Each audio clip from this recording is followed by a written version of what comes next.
그 코끼리와 쇠사슬이라는 그러한 이론이 있습니다. 그게 뭐냐 하니까 여러분 서커스단에 가면 코끼리를 큰 성인 코끼리 얼마나 큽니까? 그 성인 코끼리를 가느다란 이 쇠사슬에 묶어놨어요. 발만 이래도 툭 실처럼 끊어질 것 같은 쇠사슬에 묶어놨는데 코끼리는 거기에 묶여 있습니다. 그것을 끊으려고 생각하지 않아요. 그래서 이게 무슨 이유인가 하니까 조련사들이 어릴 때부터 굵은 쇠사슬에 코끼리 발을 딱 묶어 놓습니다. 묶어 놓으면 아무리 발벙치고 도망가려고 해도 이 쇠사슬을 끊을 수가 없는 거예요. 그래서 이것이 학습화됩니다. 나중에는 성인이 되어서 큰 개체가 되었을 때 거기에 작은 쇠사슬만 묶어놔도 이거는 못 끊는다, 이거는 끊을 수 없다, 이렇게 생각하기 때문에 작은 쇠사슬로 묶어놔도 코끼리가 절대로 끊을 수가 없다고 하는 것입니다. 이것이 뭐냐? 바로 학습된 무기력증이라 그렇게 심리학자들은 얘기합니다. 이것은 과거에 실패한 경험들, 또 마음의 상처, 이런 것들이 우리 마음속에 쇠사슬이 되어 있는 거예요. 오늘도 38년 동안이나 이 마음에 보이지 않는 이 절망의 쇠사슬에 묶여 있는 사람이 있습니다. 본문에 나오는 38년 된 병자의 얘기입니다. 그는 지금 베데스다라는 연못가에 있습니다. 이 베데스다가 뜻이 자비의 집이다라는 뜻입니다. 자비의 집. 그곳에는 아마 많은 자비가 있었는지 모르겠습니다만은 전설이 있어요. 전설이 있는데 그 연못에 천사가 이렇게 내려와서 물을 동하면 첫 번째로 그 물에 들어가는 사람은 어떤 병이든 낫는다 라는 아주 고약한 전설이 있습니다. 그러니 거기에 행각 5채가 있고 온갖 사람들, 병자들이 모여든 2절 말씀을 읽어보겠습니다. 시작. 베르살렘에 있는 양문 곁에 히브리 말로 베데스다는 못이 있는데 거기에 행각 5이 있고 3절 그 안에 많은 병자, 맹인, 다리 저는 사람, 혈기 마른 사람들이 누워 물의 움직임을 기다리니. 거기에는 그 전설을 믿고 약으로도 의사로도 고치지 못하는 수많은 병자들이 그곳에 있었습니다. 그곳은 이름처럼 베데스다 자비의 집이라고 포장되어 있지만 실제적으로는 그곳은 어떤 곳이었습니까? 자비가 없는 곳이었어요. 아주 고약한 곳이었습니다. 강한 자만이 살아남을 수 있는 곳이요, 재산이 있고 권력이 있는 사람들만이 그곳에서 승리할 수 있는 곳입니다. 마치 현대 사회가 그렇지 않습니까? 우리가 살아가는 이 사회가 치열한 경쟁 구도 가운데 있습니다. 자기개발, 성취를 강조하고 있지만 이면에는 보이지 않는 절망의 구조가 지배되고 있습니다. 요한복음 5장의 베데스다 연못가처럼 기회가 항상 열려있고 누구나 다 기회가 있다고 말하지만 단 한 명만이 선택받는 구조 속에서 대부분 상처와 피로 가운데 있는 불쌍한 사람이라는 것입니다. 여러분, 이 시대를 한번 보시기 바랍니다. 학생들은 성적이라는 그 테두리 안에서 몸부림치고 있고, 직장인들은 실적 그리고 인간관계마저도 팔로워 수와 좋아요로 그 사람이 평가되는 그러한 시대에 우리가 살고 있습니다. 자비의 집에 살고 있고 최첨단의 시대에 살고 있고 부족함이 없고 과학이 고도로 발전된 그러한 사회에 우리가 살고 있다고 하지만 실제로 우리의 마음들은 절망의 집 베데스다와 같이 그렇게 마음들이 무너져 버리고 있지는 않은가, 저는 그렇게 생각합니다. 한 사람이 성공을 위해서 다수의 사람들이 희생하는 구조를 이 시대가 만들고 있습니다.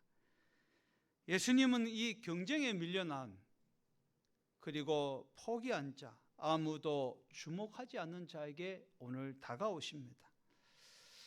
1세기 로마 시대에 평균 수명이 얼마였는지 여러분 아십니까? 얼마였을 것 같습니까? 예? 35세, 40세 정도였다고 합니다. 학자들은 그렇게 얘기해요. 뭐 그 중에 정말 60세, 뭐 70세 사는 분도 있었는데 그런 분들은 뭐 호상이라 그러고 막 난리가 난 거예요. 막 잔치하고 난리 나. 보통 35세, 40세인데 오늘 이 사람이 몇 년 살았다 그랬습니까? 38년 된 병자라 그랬어요. 거의 뭐 태어나서부터 이제 거의 죽을 날 얼마 남지 않은 분이신데 38년 동안 이 병에, 원인 모를 병에 고통받고 있었습니다.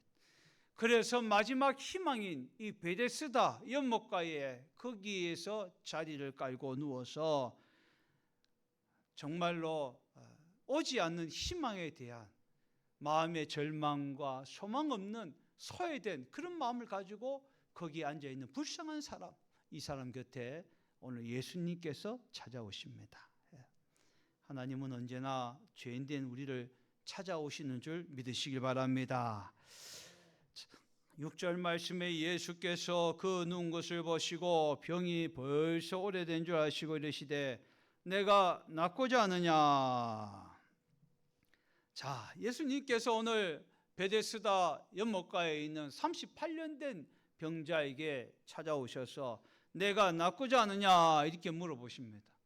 여러분, 제가 병원에 가가지고 어제 원로 목사님 그 병문안 갔는데 그 옆 병실에는 어르신들이 많이 누워 계셨습니다. 제가 가가지고 내가 낫고자 하느냐 이러면 그분들이 뭘 하겠습니까? 제가 대신교회 담임 목사인데 내가 낫고자 하느냐 이러면 정신이 조금 약간 이상한 목사님이 왔다 갔다 이러지 않겠습니까? 어디가 아프십니까? 어떻게 아프십니까? 제가 어떻게 기도해드리면 되겠습니까? 이렇게 물어야 정상이 아니겠어요? 그런데 예수님께서는 우리에게 뭐라고 말씀하시느냐 하면 내가 낫고자 하느냐라고 말씀하고 있습니다. 내가 나을 마음이 있느냐라고 말씀하고 있어요. 여러분, 코끼리와 쇠사슬 이론을 한번 생각해 보시기 바라요. 자기는 이제 도저히 나을 수가 없는 그 가망 가운데 있는 사람이 희망이 없습니다. 여러분, 세상에서 가장 불쌍한 사람은요 희망이 없는 사람이에요. 자기 힘은 어떻게 할 수가 없는 사람입니다. 처음에는 열정도 있고 희망도 있었습니다. 자기 병이 나와서 언젠가는 내가 정말 보람찬 행복한 인생을 살 거라는 기대도 있었는데 오늘 그 모든 것이 38년의 시간 속에서 이제는 해봐도 안 돼. 이제 안 돼. 끝났어. 그러한 사람이었어요. 그런데 오늘 예수님이 찾아와서 내가 낫고자 하느냐 이 질문 같지 않는 질문을 하신단 말이에요. 오늘 예수님이 네 병의 원인이 뭐고 네가 어떻게 병이 걸렸으며 어떻게 치유되기를 원하냐 이것이 아니라 내가 낫기를 원하느냐 이 말씀은 그 병의 상태와 원인을 말씀하시는 것이 아니라 그 사람의 마음의 의지를 각성시키는 겁니다. 할렐루야. 혈루증하는 여인이 예수님께 나오는데 사람들이 말려요. 부정한 여인이었기 때문에. 그런데 오늘 그 여인의 마음속에 무슨 마음이 있었습니까? 예수님의 옷자락 만남. 당시에는 제사장이 손을 이렇게 안수를 해주거나 우슬초로 정결식을 해야 그 병이 나았다 믿는데 자기는 부정한 여인이기 때문에 도저히 예수님께 나아갈 수가 없어요. 그래서 예수님의 옷자락만 만져도 안 낫겠나 그런 마음으로 이렇게 옷자락을 만졌어요. 그런데 예수님께서 누가 나에게 손을 댔느냐, 예수님 사람들이 많아 막 밀리고 막 그럽니다. 아니다, 내게서 능력이 나갔다. 그러니까 이 혈루증하는 여인이 주님 앞에 고백합니다. 부정한 여인 제가 예수님 옷자락을 만졌습니다. 거룩하신 예수님 옷자락을 만졌습니다. 예수님 나를 불쌍히 여겨주세요. 내 이 혈루증을 고쳐주세요 하니 예수님께서 뭐라고 말씀하십니까? 내 믿음이 너를 구원하였느니라. 할렐루야. 여러분 그렇습니다. 상황을 이 절망적인 상황을 끝내기로 네가 결정했느냐? 내 마음에 다시 내가 나올 수 있다는 의지가 너에게 있느냐? 그걸 물어보십니다. 네가 변화될 수 있는 의지가 있느냐? 네가 새로운 삶을 살기를 원하느냐? 네가 이 모든 죄악을 끊고 하나님의 자녀로 거듭나길 원하느냐? 축복의 자녀가 되길 원하느냐? 그러한 의지가 있느냐? 그것을 물어보십니다. 삶의 변화는 의지가 너무나 중요합니다. 지식은 방향을 가르쳐주고 감정은 동기를 주지만 실제 우리의 삶을 움직이는 것은 의지인 것입니다. 하고자 하는 마음, 여러분 이 마음이 있으면 변화가 일어나요. 아무리 지식과 통찰이 있어도요, 의지가 없으면 변화가 없습니다. 의지는 믿음을 움직이는, 믿음을 실행시키는 변화의 다리가 되는 줄 믿으시길 바랍니다. 하나님이 우리에게 주신 가장 위대한 선물이 하나 있습니다. 그것은 의지입니다. 이 의지를 잘 활용하지 않는다는 것은 바로 인간다움을 포기하는 것과 같다라고 합니다. 나에게 변화될 의지를 주셨어요. 우리가 죄를 선택할지 안 할지 의지를 주셨고, 하나님의 사람으로 승리할 의지를 주시고, 변화될 의지를 주셨습니다. 내가 낫고자 하느냐? 예수님의 질문은 바로 우리의 의지에 대한 얘기입니다. 내가 할 수 있겠느냐? 못하겠느냐? 믿음으로 일어나겠느냐? 주저앉아 있을 것이냐? 그 의지에 대한 말씀을 해주시는 거예요.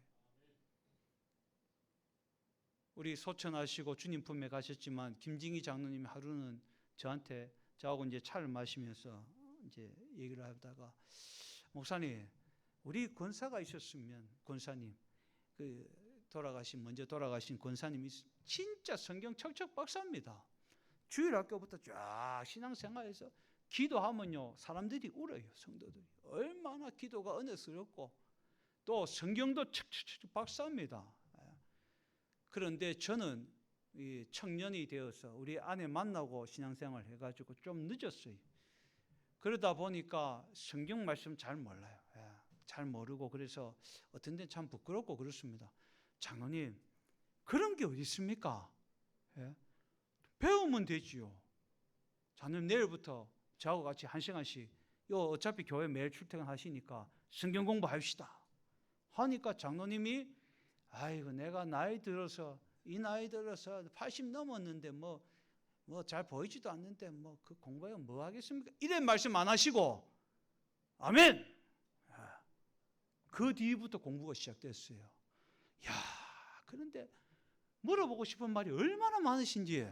제가 그랬어요. 저보다 훌륭한 목사님들 모시고 신앙생활 하셨을 텐데, 아니 이렇게 성경에 질문이 많은데 왜 그분들한테 안 물어보고 저한테 다 질문하십니까? 그 목사님들은 몰라. 목사님 잘하는 것 같아. 그러시면서 하여튼 간에 자기가 성경 신앙생활하면서 어려웠던 난제들을 가지고 그리고 말씀을 배워가시기 시작하는데 너무너무 재밌다. 목사님 너무 감사합니다. 그러면서 이렇게 쫙 가지고 나중에 끝나실 때는 저에게 삼계탕을 사주셨습니다. 감사하다고. 사모님하고 저하고 맛있게 먹었어요. 저는 참 훌륭하다고 생각합니다. 여러분, 나이가 많다고 우리가 못한다 이렇게 말하는 것은 아니라고 생각합니다. 끊임없이 우리는 도전해야 됩니다. 갈렙은 85세 때 헤브론 산지를 달라 하지 않았습니까? 이 산지를 내게 주세요. 헤브론 산지는 전쟁을 해야 됩니다. 전쟁을 해야 돼요. 그 나이에 편안하게 살 수 있는데도 불구하고 전쟁에서 내가 얻겠습니다. 내가 나이가 85세지만 지금도 그때나 모세가 날 부를 때나 그때나 내가 매일반입니다. 내가 할 수 있습니다. 여러분, 우리 어르신들 힘내시고 건강하시고 말씀 안에서 승리하시기를 주님의 이름으로 축원합니다.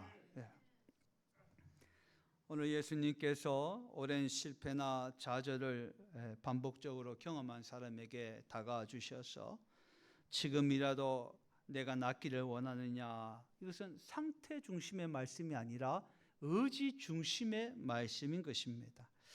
내가 다시 일어나기를 원한다면 내가 너를 고쳐주리라. 이 하나님의 말씀, 주님의 말씀이 거기에 있어요. 오늘날 우리는 건강과 관계와 신앙과 감정의 연못에서 우리의 베데스다 연못을 만들어 놓고 거기에 갇혀 있지는 않습니까?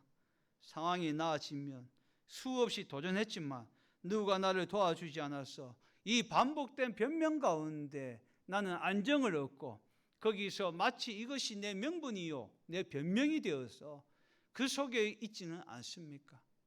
다시 도전하려고, 다시 일어나려고 하니 거기에 노력과 막대한 에너지가 들어가니 귀찮고 싫습니다.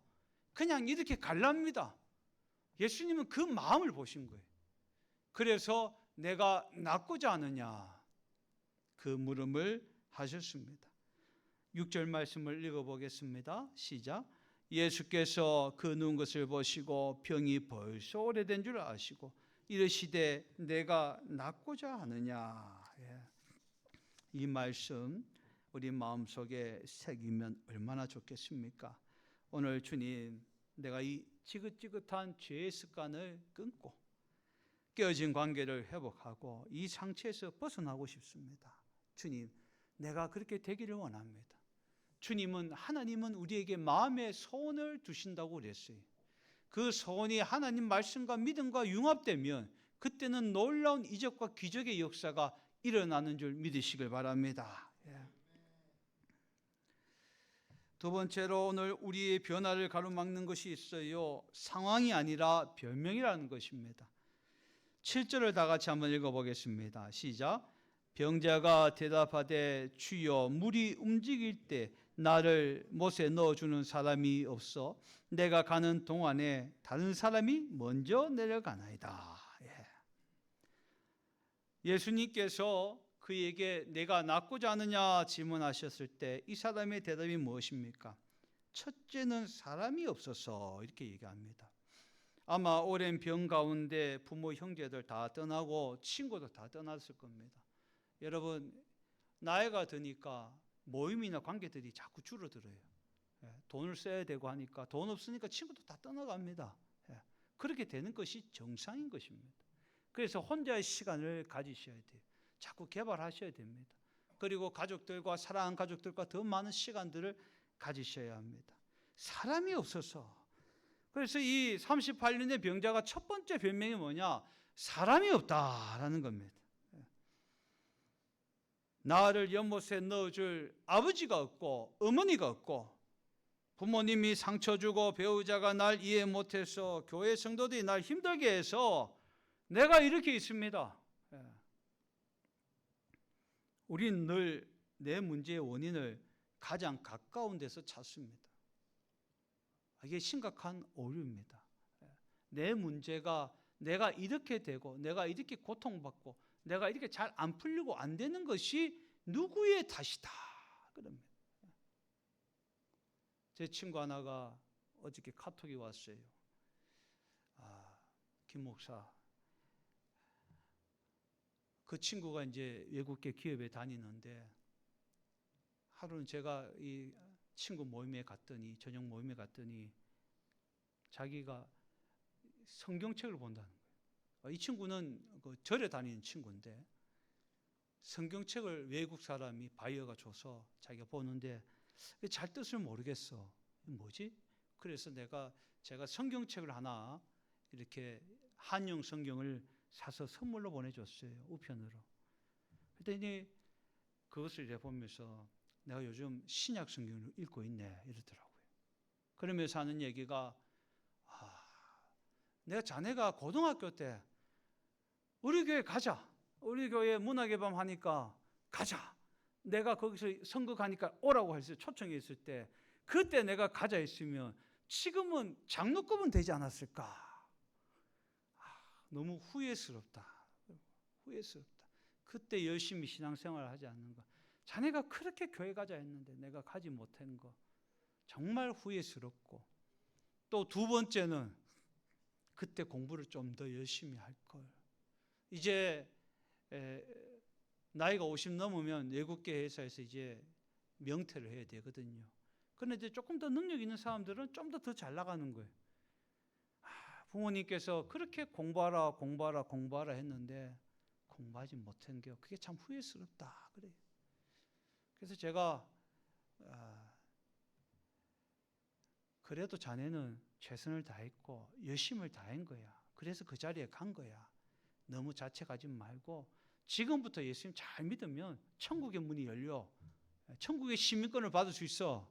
그 성경책이 있고 열심히 하고 혹시 교회가 오게 되면 우리 교회 오고 또 신앙 상담이 필요하면 내가 해주겠네. 전도도 하고 그랬습니다. 사람이 없어서, 넣어줄 사람이 없어서. 여러분, 이것이 악한 사탄 마귀가 우리에게 주는 죄의 모습인 것입니다. 창세기 3장에 하나님께서 아담에게 선악과 열매를 먹지 말라 했는데 그 열매를 먹었어요. 아담아 내가 어디 있느냐? 너는 왜 선악과 열매를 먹었느냐? 내가 먹지 말라고 정령 죽으리라 했는데 왜 그 열매를 먹었느냐 하니까 아담이 뭐라 했습니까? 아유, 하나님 죄송합니다. 죽을 죄를 지었습니다. 한 번만 용서해 주세요. 이렇게 얘기한 것이 아니라 하나님, 하와가 줬어요. 저 여자가 줬어요. 하나님이 만들어 놓으신 저 여자 때문에 내가 범죄했어요. 그래서 그때부터 이 죄를 지은 아담에게서부터 이러한 잘못된 죄의 변명들이 늘어납니다. 넣어줄 사람이 없어서. 예수님의 대답은 그게 아니었어요. 너의 과거가 어떠니, 너 죄가 어떠니, 이런 거 물어보지 않았어요. 내가 낫고자 하느냐, 그것만 물어봤습니다. 그런데 오늘 이 사람은 다른 얘기를 하고 있습니다. 자신에게 준 은혜가 너무나 많음에도 불구하고 깨닫지 못하고 나를 도와줄 사람이 아무도 없다, 나는 버림받았다, 이 피해의식, 그리고 모든 게 타인의 탓이다 돌리는 것. 여러분, 이것이 인류의 죄로부터 시작된 뿌리인 것입니다. 죄의 뿌리인 것입니다. 주님은 이러한 것을 여기에 이 변명에 숨어있는 그 사람을 건져 올리십니다. 그래서 그 질문이 너무나 중요한 겁니다. 내가 낫고자 하느냐? 그 변명 뒤에 숨어있는 네가 낫고자 하느냐? 사람이 문제가 아니라는 거예요. 그런 문제가 너에게 있었지만, 상황이 있었지만 예수님께서는 그걸 물어보시지 않습니다. 또 얘기한 게 뭐예요? 성경 말씀 보세요. 7절 시작. 나를 못에 넣어주는 사람이 없어. 시작. 내가 가는 동안에 다른 사람이 먼저 내려가나이다. 이 말씀도 자기가 연약한 조건과 환경, 나는 힘이 없고 느립니다, 나는 안 됩니다. 다른 사람들은 가마를 타고 가고 가족들이 업어도 가고 달려도 가는데 나는 38년 되었으니까 다리에 힘도 없고 이 거적대기에 누워서 어쩔 수 없이 여기에 있습니다. 나는 아무도 도와줄 사람이 없습니다.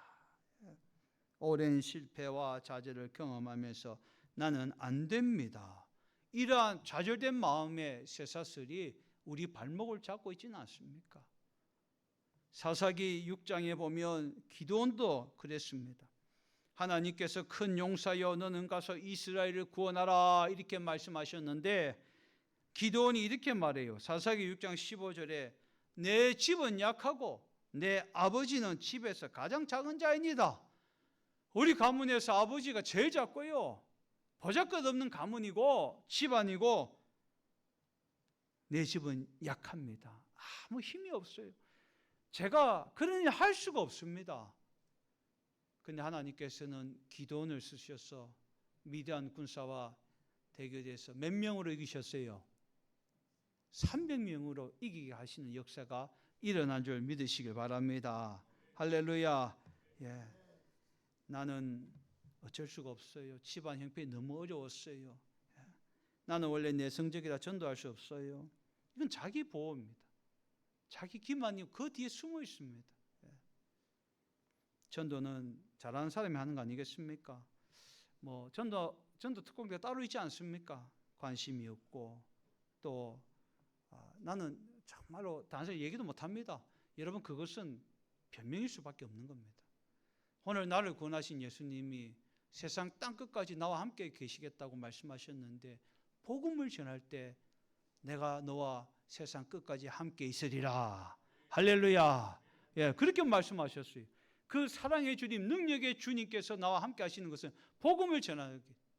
믿는 자에게 이런 표적이 나타나는 건 전도할 때 표적이에요. 뱀을 집으면 무슨 동을 해를 받지 아니고 병든 자에게 손을 얻는 기적이 일어나고 귀신과 악한 영이 쫓겨갈 때 여러분 언제 그런 역사가 일어납니까? 기적이 보고 싶고 이적이 나타나고 싶고 신의 역사가 일어난다면 여러분 믿는 자, 복음을 전하는 자 되시기를 주님의 이름으로 축원합니다. 나는 안 돼. 이거 버리세요. 지금 우리가 변화되어야 됩니다. 한마음 되어야 됩니다. 교회 내분이나 갈등이 절대 있어서는 안 되겠습니다. 여러분, 가장 가까운 사람들에게 문제를 하고 비판하고 책임을 돌리는 것은 악한 마귀가 주는 장난질이. 우리가 서대 3구역 때문에 교회가 그러한 강제철거의 아픔 속에 있었다는 걸 우리가 너무나 잘 알고 있습니다. 그래서 이번에도 그럴 것이다. 38년 된 병자처럼 자리에 거죽대게 앉아서 이번에도 그럴 것이다. 여러분, 예수님은 그렇게 물어보시진 않습니다. 이번에 하나님이 어떻게 역사하실 것인가? 내가 교회를 지키길 원하느냐? 내가 교회를 세우길 원하느냐? 물어보십니다. 주님, 그렇게 되길 원합니다. 그때는 그때 그랬고, 예수님은 과거를 물어보지 않으세요. 우리는 과거 얘기할 필요 없어요. 이제는 우리가 한 마음 되었어요. 이제는 앞으로 나가야 됩니다. 내가 낫기를 원하느냐? 내가 이 교회를 통해 하나님의 영광을 받길 원하시는 걸 믿느냐? 하고 물으실 때, 예, 아멘, 그렇습니다, 하나님. 우리는 기도하고 한 마음 되어서 하나님이 역사하실 놀라운 소망의 나라를 보길 원합니다. 여러분, 그러면 역사가 일어나요. 우린 약하고, 우린 나이도 많고, 연로하시고, 재정도 어렵고, 사람 수도 별로 많지 않습니다. 마치 기도원의 얘기 같아요. 오늘 이 38년 된 병자의 얘기 있는 것 같습니다. 힘 있는 사람, 연줄 있는 사람, 그런 사람이 하나도 없어요. 돈 많은 사람이 없어요. 그런데 우리가 어떻게 싸울 수 있습니까, 목사님? 하나님이 우리와 함께 하실 줄 믿습니다. 하나님을 의지합시다. 하나님을 의지합시다. 저는 큰 기대를 가지고 있어요. 하나님이 어떻게 역사하실 것인가? 우리가 기도하고 우리가 믿음의 의지를 가지고 우리가 한마음 정교인이 된다면 여러분, 거기에 불이 일어날 겁니다. 기도에 집중하고 모이면 거기서 성령의 불이 활활 타오르면 태울 거예요.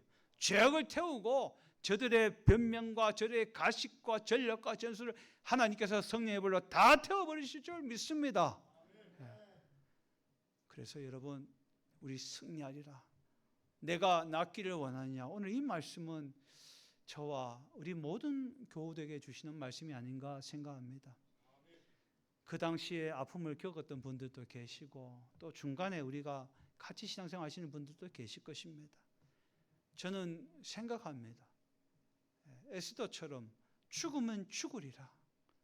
내가 이때를 위함이 아니냐. 내가 이때를 위함이 아닌가. 나를 대신교회 목사로, 장로로, 권사로, 집사로, 성도로 부르신 것은 이때를 위함이 아닌가. 하나님 아버지, 제가 일어나서 주님의 그 역사하심을 증명해 보이겠습니다. 우리가 그렇게 나아간다면 정말로 놀라운 역사가 일어나고 저는 믿습니다. 자, 8절 말씀을 읽겠습니다. 시작. 예수께서 이르시되 일어나 내 자리를 들고 걸어가라 하시니. 아멘. 일어나 내 자리를 들고 걸어가라. 예. 오늘 예수님께서 영적 기상입니다. 일어나. 일어나. 예. 자는 사람 일어나. 일어나. 예. 일어나 말씀하십니다. 이것은 절망의 쇠사슬을 예수의 보혈로 끊어버리고 우리의 자리에서 일어나라 말씀하셨습니다. 할 수 있군요. 무슨 말이냐? 믿는 자에게 능치 못할 일이 없다 그랬습니다. 겨자씨만한 믿음이 있으면 이 산을 들어 저리로 옮겨도 옮겨진다 했습니다. 주님, 우리의 믿음이 겨자씨만한 믿음 같지만 하나님은 산을 옮기는 믿음으로 변화시켜 주실 줄 믿습니다. 이제 그 사람은 결단합니다. 자리에서 일어나기 시작합니다. 하나님 말씀에 즉시 순종하시길 바라요. 나사로야 나오라 했을 때 여러분, 나사로가 그 말씀에 즉시 순종해서 그 염한 분대를 칭칭 갖고 무덤에서 걸어 나왔어요. 마태가 세리 책상에 앉아 있을 때 너는 나를 따라오느냐 하니까 그 책상 자리 모든 거 다 버리고 주님을 쫓았어요. 제자들이 베드로와 요한이 고기를 잡다가 예수님께서 내가 이제 너를 사람 낚는 업으로 하겠다 하니까 그들이 삶의 자리 금을 다 버려두고 예수님을 쫓은 줄 믿으시길 바랍니다. 우린 즉시 순종해야 됩니다. 성령께서 하라 이렇게 말씀하시면 아멘을 하세요. 순종하세요. 그러면 하나님이 책임지십니다. 믿음의 결단을 하는 사람들에게 하나님은 하늘 문을 열어주시고 하나님께서는 풍성한 은혜를 우리에게 공급해 주신 줄 믿습니다. 내 자리를 들고 걸어가라. 저는 이 말씀을 보다가 큰 은혜를 받았어요. 일어나 걸어가라 이러면 걸어가면 되잖아요. 근데 왜 내 자리를 들고 가라 그랬습니까?